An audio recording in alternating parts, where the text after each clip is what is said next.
Hi అండి, welcome back to our channel అమ్మ చేతి ప్రేమ. ఈరోజు అయితే మన ఛానల్లో టేస్టీగా చాలా అంటే చాలా ఎమ్మీగా ఉండే ప్రాన్స్ ఫ్రై రెసిపీని చూపిస్తున్నాను. నేను మ్యాక్సిమం ఇంట్లో ఎప్పుడు చేసినా కూడా ఈ పద్ధతిలోనే చేస్తాను. ఇలా ప్రాన్స్ ఫ్రై చేసుకుని రసం కానీ సాంబార్ కానీ చేసుకుంటే సైడ్ డిష్గా ఇది చాలా బాగుంటుంది కదా. మరైతే నేను దీనికోసం ఇక్కడ 1 కేజీ ప్రాన్స్ తీసుకుని వాటిని శుభ్రం చేశాక నాకు 1/2 కేజీ వరకు వచ్చినాయి. వీటికి ఉండే వేయినన్నది పూర్తిగా తీసేసి ఇక్కడ చూపిస్తున్నాను. వీటికి ఉండే నీచు వాసన పోవడం కోసం ఉప్పు నిమ్మరసం వేసి 2-3 సార్లు శుభ్రంగా వాష్ చేసుకున్నాక నేను ఇక్కడ చూపిస్తున్నాను. ఇప్పుడైతే దీనిలోకి 1/2 స్పూన్ పసుపు, 1/2 స్పూన్ వరకు ఉప్పు, అలాగే ఒక చిన్న చెక్క నిమ్మరసాన్ని కూడా దీంట్లో పిండుతున్నాను. ఇలా ఉప్పు నిమ్మరసం ఇలా ముందుగా వేయడం వల్ల రొయ్యలకి ఇవి బాగా చక్కగా పడతాయి. ఇప్పుడైతే అంతా కూడా బాగా కలిసేటట్టు ఇలా కలుపుకొని ఒక అరగంట సేపు మూత పెట్టి నానబెట్టుకోవాలి.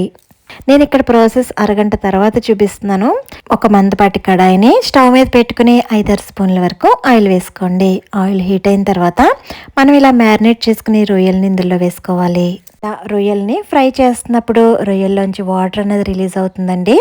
మనం ఇలా రిలీజ్ అయిన ఈ వాటర్తోనే రొయ్యల్ని ఒక 80% వరకు ఉడికించుకుంటాము. ఫ్లేమ్ని అయితే లో టు మీడియంలో పెట్టుకుని వీటి నుంచి వచ్చిన వాటర్లో ఈ రొయ్యలు చక్కగా ఉడికేంత వరకు కూడా నిదానంగా ఉడికించుకోవాలి. చూడండి, ఇక్కడ చూపిస్తున్నట్టు 7-8 నిమిషాలకి ఇలా రొయ్యల నుంచి వచ్చిన వాటర్ అంతా కూడా ఇలా ఎవాపరేట్ అయ్యి రొయ్యలు ఈ విధంగా చక్కగా ఉడుకుతాయి.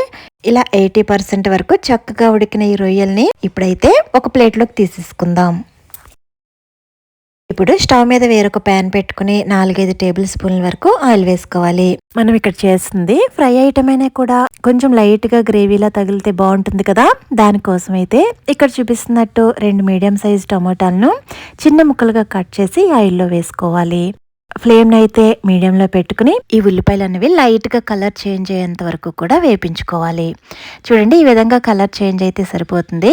ఇప్పుడు దీనిలోకి 2 పచ్చిమిర్చి నిలువుగా కట్ చేసి వేసుకోవాలి. అలాగే 1 టేబుల్ స్పూన్ వరకు ఫ్రెష్ గా దంచుకున్న అల్లం వెల్లుల్లి పేస్ట్ వేసుకోవాలి. చూడండి, 2-3 నిమిషాలు ఇలా అల్లం వెల్లుల్లి పచ్చివాసన పోయేంత వరకు కూడా ఇలా మీడియం ఫ్లేమ్ లో ఇలా వేపించుకున్న తర్వాత ఆయిల్ ఇలా సెపరేట్ అవుతుంది. ఇప్పుడైతే దీనిలోకి రుచికి సరిపడా సాల్ట్ వేసుకోవాలి. మ్యారినేట్ చేసుకున్నప్పుడు కొంచెం సాల్ట్ వేసుకున్నాం కదా, చూసుకుని వేసుకోండి.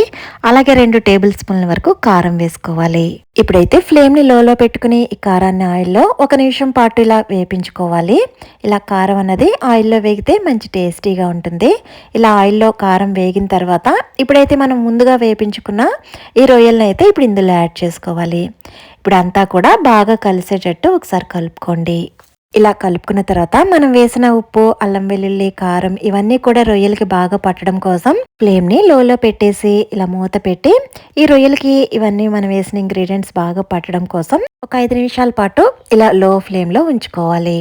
ఇప్పుడైతే ఒక మిక్సీ జార్ తీసుకుని 1.5 టేబుల్ స్పూన్ వరకు ధనియాలు, 1 టీ స్పూన్ వరకు జీలకర్ర, 3 యాలకులు, 4 లవంగాలు, కనాస పువ్వు 1 ఇంచు వరకు దాల్చిన చెక్క, అలాగే 1/2 స్పూన్ వరకు మిరియాలు ఇవన్నీ కూడా మిక్సీ జార్ లో వేసుకుని చక్కగా మిక్సీ పట్టుకోవాలి.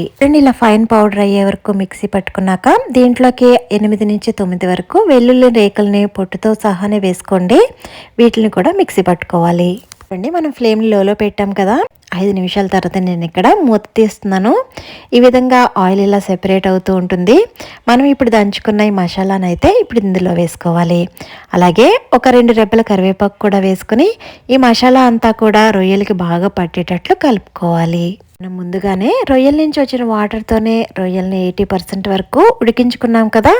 ఈ 20% కూడా ఇప్పుడు లో ఫ్లేమ్ లో పెట్టుకుని ఈ మసాలా వేసుకున్న తర్వాత మూత పెట్టి మధ్య మధ్యలో కలుపుకుంటూ ఈ విధంగా అయితే 10 నిమిషాల పాటు లో ఫ్లేమ్ లో మగ్గించుకోవాలి. అంతేనండి, గుమగుమలాడే చాలా అంటే చాలా స్పైసీగా చాలా టేస్టీగా ఉండే రొయ్యల వేపుడు అనేది రెడీ అయిపోయింది. చివరిగా కొత్తిమీర చల్లుకుని 2 నిమిషాలు మూత పెట్టి స్టవ్ ఆఫ్ చేసుకోవడమే. మరి ఇంకా మీరు కూడా ట్రై చేస్తారు కదా. మీకు ఎలా వచ్చిందో నాతో షేర్ చేయండి. వీడియో నచ్చితే లైక్ చేసి సబ్స్క్రైబ్ చేసుకోవడం మర్చిపోవద్దు. Thank you for watching.